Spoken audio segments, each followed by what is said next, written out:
2 weeks ago, we published two observations on Bitcoin authored by co-CIO Ray Dalio and Director of Investment Research Rebecca Patterson. We did so with the recognition that Bitcoin was an asset that deserved commentary and, of course, was getting a lot of attention in the marketplace, and probably rightfully so. Indeed, Ray called it, quote, one hell of an invention. Given the attention our research received, we thought it made sense to continue fleshing out our thoughts. And so today I sit down with Rebecca to further explore our research on Bitcoin with particular attention on its role as a potential storehold of wealth for institutional investors. Rebecca, welcome. Thank you, Jim. I want to start by asking you to put Bitcoin in the context of the current environment. This is an asset that's been around now for about a decade. So why this sort of increased level of attention now? Jim, I think the big reason we're talking about Bitcoin now has nothing to do with Bitcoin itself. It has a lot to do with the environment we're in. So especially in developed markets, policymakers are doing everything they can to generate growth and inflation. And as part of that, they're making cash and cash-like assets increasingly unattractive. We're now looking at nearly 30% of the world's investment grade debt with negative yields. But even there, we're not done. Many central banks are continuing to print money and depreciate their currencies. And all this money printing is needed and being used to fund big fiscal packages. And those packages in turn could push up inflation. That means the risk of even further depreciation for the value of cash. So negative real returns. So all of this is pushing investors to seek out new storeholds of wealth. And that raises the question, does Bitcoin have a role here? And certainly it shares some characteristics we associate with traditional storeholds of wealth like gold, but it also has other qualities that make it less suitable, especially for institutional investors. So let's explore that a little bit more because I think we should start with what should investors look for in a storehold of wealth? And then we can answer the question whether Bitcoin fits into that framework. Sure. So a storehold of wealth, I'm sure we could come up with different definitions. The way I think about it is that a storehold of wealth is something that's going to maintain its purchasing power over time. And just to make that more plain English, I think most of us associate storeholds of wealth with stability, so relatively low volatility, and a good diversifier. With gold, I think there's three things that really make it stand out as a storehold of wealth. First, of course, is its very limited supply. So in contrast to currencies, there aren't any central banks that can devalue it. And so for that reason, gold, I think, has historically done quite well, especially if we have high and rising inflation. And it's also served as a pretty consistent, although not perfect, diversifier. In addition to that, though, I think gold is easy to transport and exchange, especially in today's digital age. You've got gold-backed ETFs. You can buy and sell allocated or unallocated gold with a click of a button through an investment bank or a broker. And then I think third, but also importantly, gold has such a deep history as something of value. I was looking into this before our podcast just to make sure I had it right. The recorded use of gold coins dates back to before the second millennium BC. And it's like you have to just take a second to wrap your head around that. I think we can agree it's a very unique track record, and that also makes it attractive to a lot of investors. How does Bitcoin shape up as a storehold of wealth as compared to gold? Yeah, I think Bitcoin certainly shares some qualities that would be similar to gold and an attractive storehold of wealth. Definitely on the supply front. So Bitcoin has hard-coded 21 million coins. That's all they can ever make. And the issuance rate, so the supply growth, if you will, halves every few years. So supply growth is going to get smaller and smaller over time. Bitcoin also is very easily accessible and portable and exchangeable. I think one could argue even more so than gold because it's completely digital. But there's another point that maybe not everyone knows listening today. You can buy Bitcoin and cash out of Bitcoin nearly anywhere in the world today. You have more than 80 countries that have at least one Bitcoin ATM, and many have decent sized ATM networks. So you physically can get in and out of it pretty easily and pretty globally, in addition to just through digital networks. So I'd say those are the positives. But then if we want to look on the other side of this, and we wrote about this in our research note and our observations, Bitcoin has characteristics still that I think prevent it from truly being seen and used as a storehold of wealth, again, especially by institutional clients. We'd expect these qualities will probably slow its acceptance among institutional investors. Beyond the fact that it's only existed for a bit over a decade, you mentioned that earlier, Jim, we can't be sure going forward if it's going to be a good diversifier and or an inflation hedge. We just don't know enough history about it to be confident and predict that those patterns will continue going forward.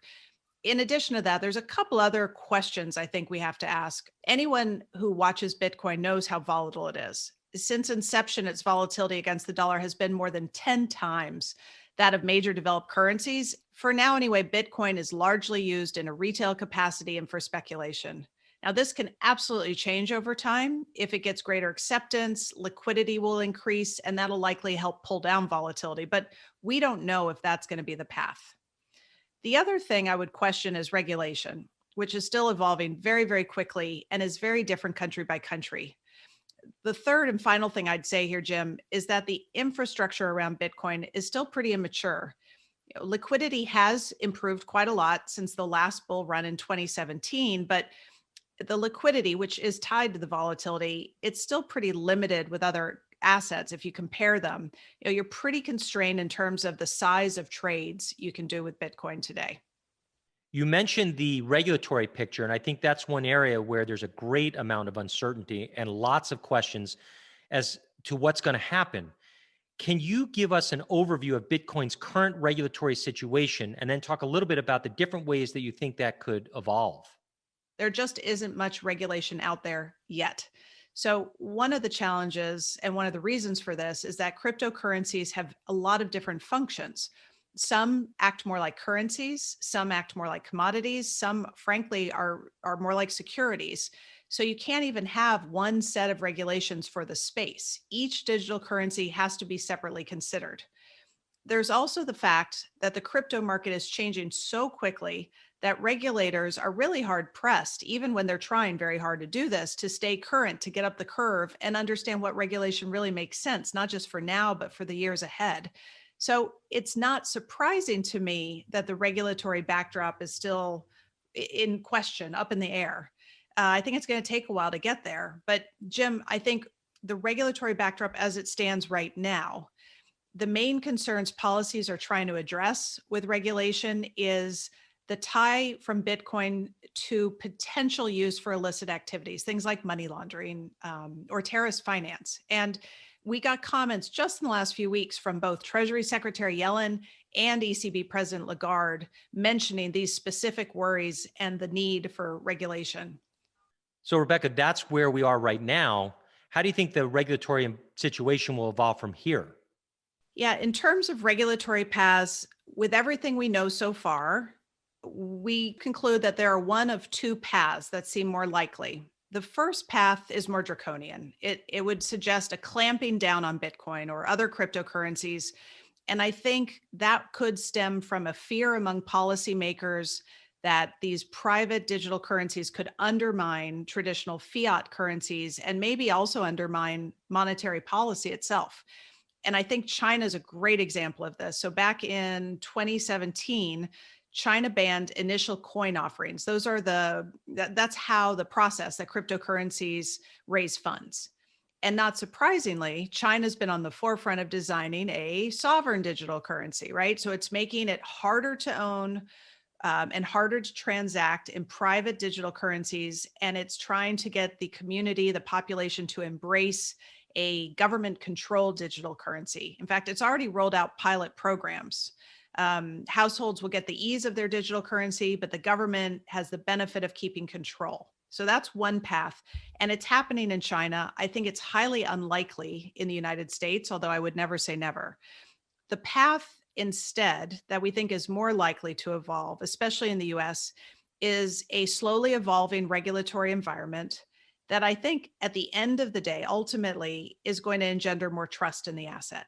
And this would be great news for Bitcoin long term. The risk I see with this path is more in the process of going from today to the future state. The tighter regulation, in my view, would probably make original holders of Bitcoin who are there for the anonymity and the lack of regulation, they might look for new pastures. And that could trigger some selling and some volatility for some period of time.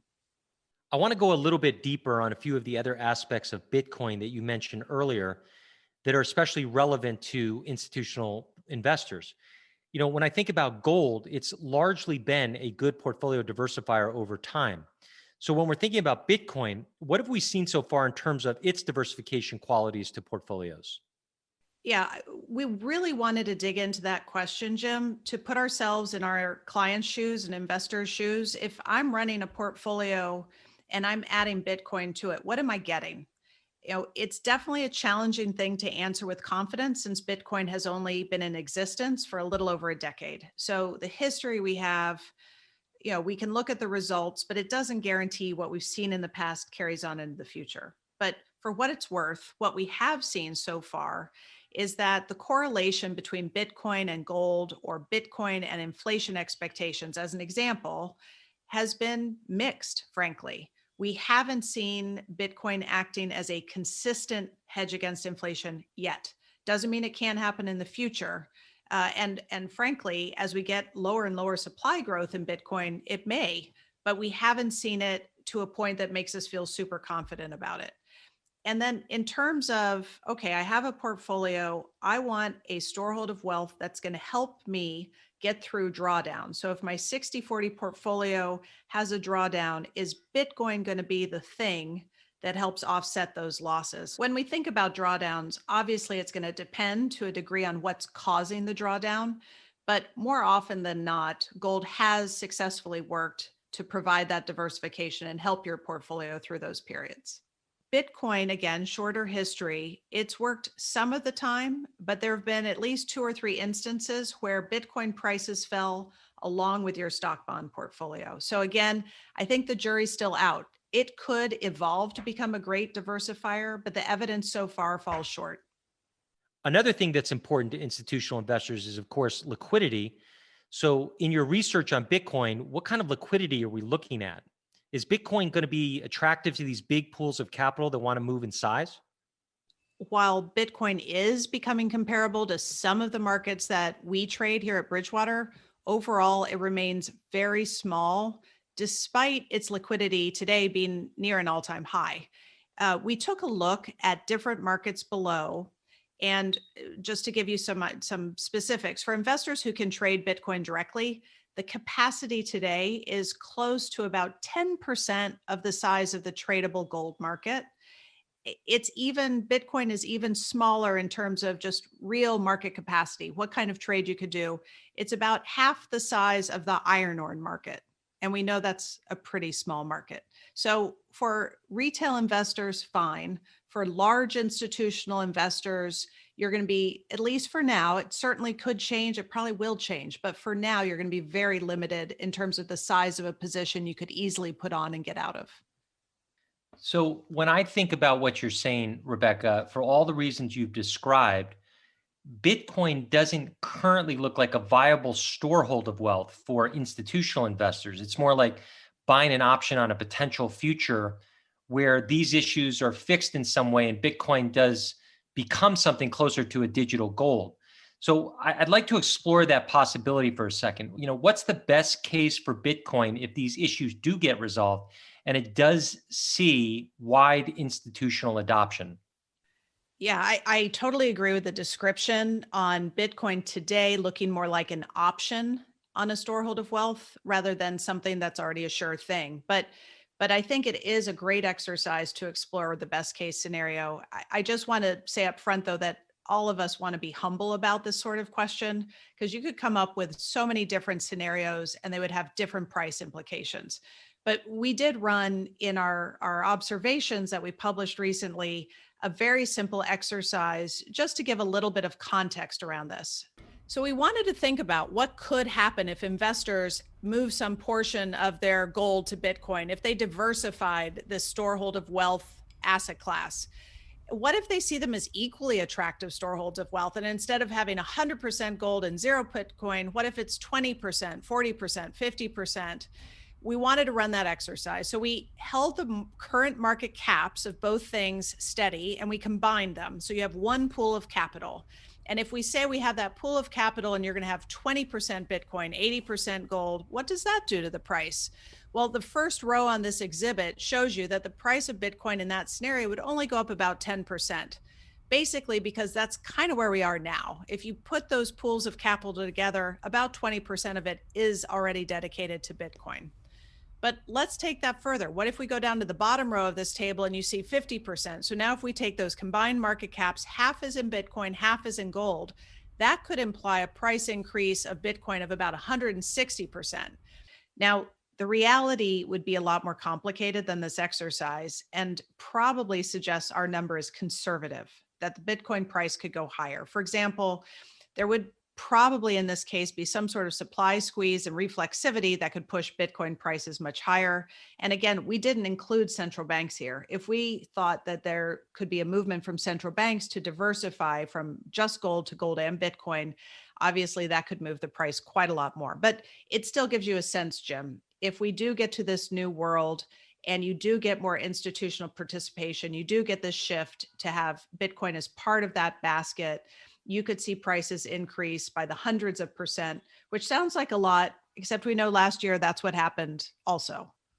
One piece of the value of Bitcoin that you mentioned is the limited supply. And Bitcoin itself does have a limited supply. But at the same time, there are all these cryptocurrency competitors that theoretically compete with Bitcoin for investor dollars. So my question is the supply of cryptocurrency as a whole actually constrained or not? So you're right, Jim. There's thousands of cryptocurrencies today, and they can be very different. As we said before, that's part of the challenge for regulators. Bitcoin is mainly used for transactions. For instance, Ether is used for a platform, Ethereum, that facilitates smart contracts and helps people launch apps, smart applications. So to the degree these currencies are not fungible, I would say Bitcoin supply is limited. The bigger question I'd ask on this front, though, is whether we could see a new cryptocurrency coming online that displaces Bitcoin. If we think back over history of fiat currencies, you have seen reserve currencies rise and fall. We've written about that a lot.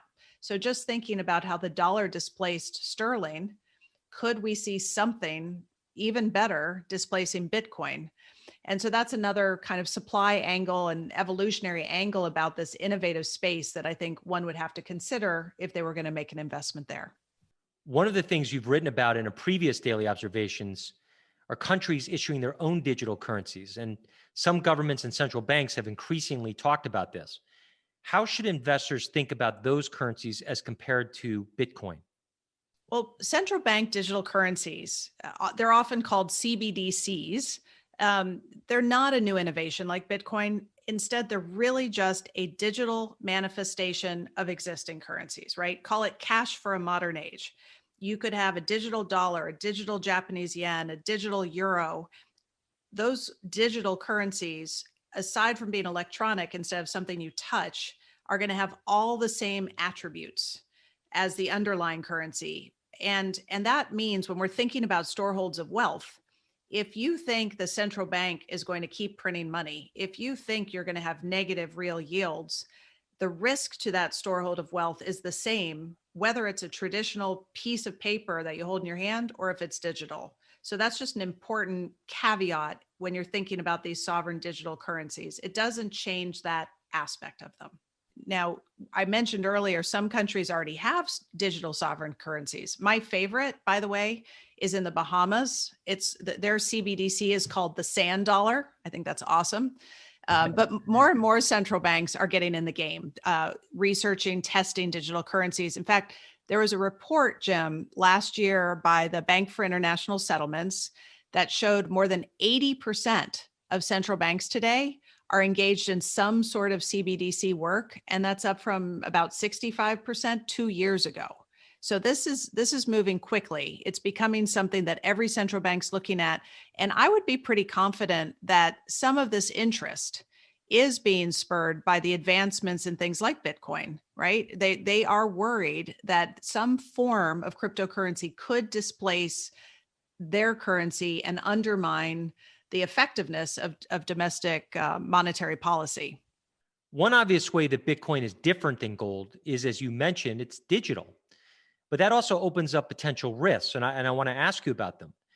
You can't hack gold. At least I'm not aware that you can. And there's always this worry that with Bitcoin, that there could be a technical flaw somewhere that will allow double spending or something of that nature. And we see these cyber risks in general just mushrooming. So how should we think about that risk? Yeah, I think that's a great point. It's another reason, and on top of everything I mentioned, that institutional investors may move slowly in this space. Again, Bitcoin has been around for just over a decade. We have seen a lot of hacking attempts. We have seen denial of service hacks. Some of them have been successful, not on Bitcoin. This is a really important distinction, but on exchanges. So, Bitcoin itself, we think the risk that it gets hacked is actually pretty small. The community of investors in Bitcoin are incentivized to make sure the code is resilient and is fixed if anything comes up. And so it that makes it safe. Its strength, because of its resilient, actually is one of its problems to be used in other ways, right? It's one of the slower blockchains, and it doesn't work terribly well so far as a payment system. The flip side of that, of course, is that it seems pretty safe from hacking. But again, that's Bitcoin itself. But you still have to have a means to get in and out of Bitcoin. And that's usually the exchanges. That's where we see the hacks. So there have been a number of them. I think the biggest one to date has been called Mt. Gox. $450 million of Bitcoin was stolen. I think that's going to be a big problem for a lot of investors. Now, the other risk, which I think is smaller, although it can add up, is just coin loss. And that's literally people forgetting their passwords to their wallets. But those would be the two risks I would be focused on in terms of the cyber one being the exchanges. Bitcoin itself, again, it's not zero, but in our view, it's probably pretty low.